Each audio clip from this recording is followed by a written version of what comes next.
Continuando con nuestro estudio acerca de evaluación de aprendizajes, para la presente semana vamos a ver un breve acercamiento a la evaluación formativa y al aprendizaje grupal. En palabras de Gutiérrez 2002, la evaluación formativa se concibe como un proceso de valoración continua y permanente de los logros de aprendizaje que ha obtenido el estudiante y de la observación sistemática de las dificultades y obstáculos de los estudiantes para ofrecerles acompañamiento en la ayuda y apoyos necesarios. Esto significa observar y determinar cuánta y qué ayuda requieren los alumnos para que vayan obteniendo mayores y mejores logros de aprendizaje y superen obstáculos y dificultades que se puedan presentar en el proceso educativo. Además, permitir los ajustes en la práctica pedagógica por parte del docente. Existen algunos rasgos característicos de la evaluación formativa y uno de ellos es que es de carácter integral. Consiste en que se debe hacer no solo una transmisión de conocimientos, sino un desarrollo completo de la personalidad. Este tipo de evaluación debe ser continua, es decir, entendida como un proceso. ¿Pero qué es un proceso?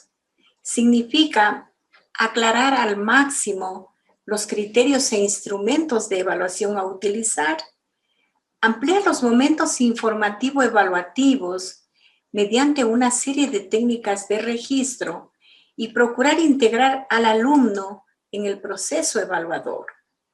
Tiene que ser compartida. Esta característica apunta a la autoevaluación de sí mismo y a la coevaluación entre pares, como aspecto importante en su proceso educativo. Además, debe ser reguladora y permita conocer los progresos de los estudiantes en la adquisición de conocimientos y también hacer programaciones y métodos que beneficien al proceso. Con estas consideraciones, se considera la evaluación como un proceso fundamentalmente educativo destinado a regular y asegurar la calidad de la formación en el desarrollo del currículo. Es decir, no solamente a instruir, sino a educar. El docente es un promotor y un observador del desempeño del educando, un acompañante en el desarrollo del proceso de aprendizaje y un prestador de ayuda y apoyo cuando el alumno se encuentra en dificultades. La evaluación debe ser perspectiva, es decir, mirar hacia el futuro. Se propone valorar la calidad de la práctica pedagógica y no tanto la cantidad de los resultados obtenidos. Todo esto da lugar a entender que la evaluación es un proceso reflexivo que sirve para orientar a todos los que intervienen en la tarea educativa, maestro, alumnos, padres de familia y autoridades. Por lo tanto, si nosotros hablamos de evaluación formativa, el espacio más idóneo para que se realice este tipo de evaluación es el aprendizaje grupal. ¿Pero qué estamos entendiendo por aprendizaje grupal? Es una tendencia psicopedagógica que surge en contraposición a corrientes tradicionalistas que inducen a grados de sumisión, individualismo y competitividad. Por lo tanto, aquí se los reconoce al docente y al estudiante como sujetos sociales integrantes de grupo. De ahí que permite ubicar al maestro como un sujeto social que es portador de una cultura general y responsable de recrear un saber disciplinario actualizado y cambiante. Hablamos de un maestro con sensibilidad y conocimiento de su disciplina y de su formación pedagógica. Es decir, alguien que oriente, alguien que sea un mediador, no solo en sentido de la profesión, sino también hacia un desempeño solidario y comprometido con su entorno. De ahí que el docente tiene la posibilidad de educar, es decir, formar, no solo instruir, lo que implica inducir, orientar, recrear valores y enderezar rumbos para que el alumno sea parte activa y decisiva de su propio aprendizaje. Por lo tanto, es un constructor de escenarios para resignificar los saberes necesarios que le posibiliten al estudiante redefinir su inserción en el contexto social y al docente redefinir su práctica profesional.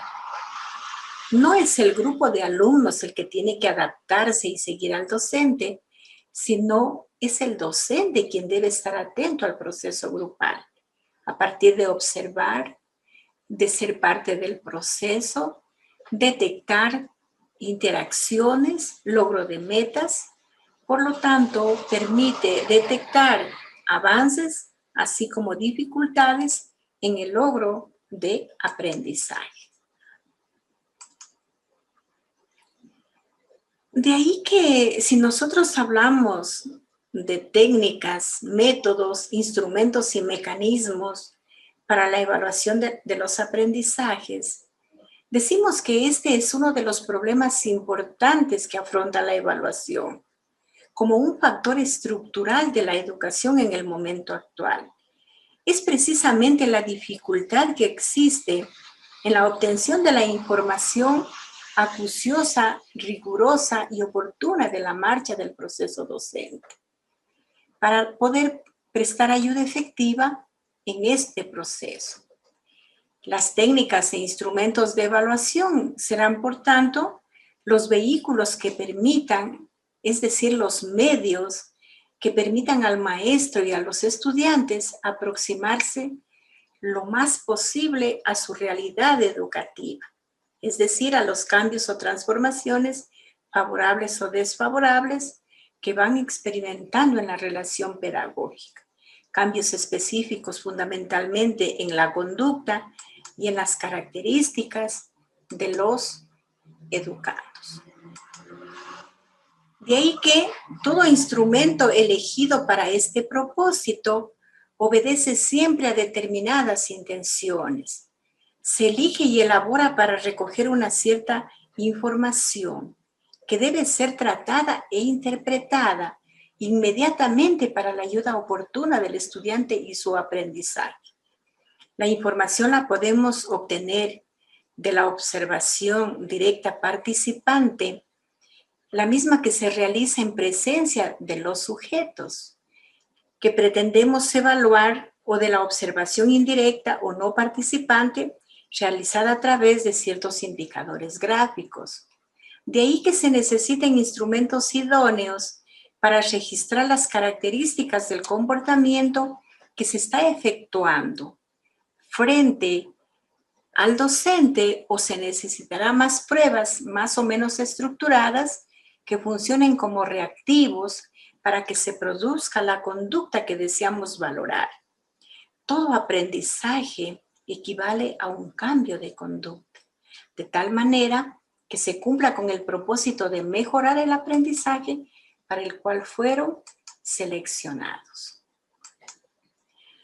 Entre las técnicas basadas en la apreciación del evaluador, tenemos la observación, los registros anecdóticos, las entrevistas y los cuestionarios, dirigida a una comprensión amplia de la conducta del sujeto. Entre aquellas centradas casi exclusivamente en el área de conocimientos, están pruebas o ejercicios de respuesta abierta, pruebas de respuesta breve, pruebas de selección de respuestas o pruebas objetivas.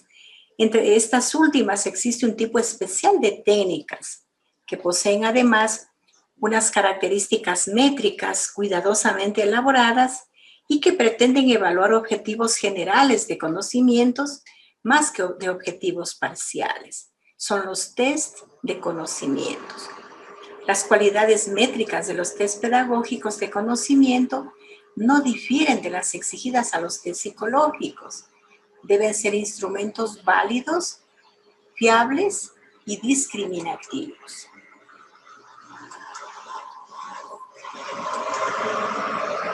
De ahí que cuando ustedes estén en su práctica pedagógica, también tienen que valorar las técnicas de evaluación de la conducta del estudiante, sujeto en palabras de Morán Oviedo.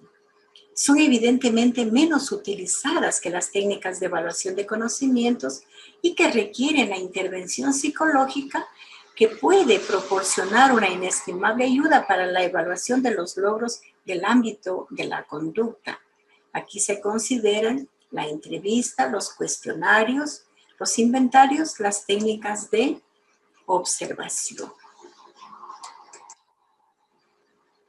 Se considera que un programa de evaluación debería incorporar aquel tipo de pruebas que mejor logren expresar los resultados del aprendizaje. Con ello, se pretende obviar la discusión acerca de si existe un tipo de pruebas claramente inmejorables respecto a las demás.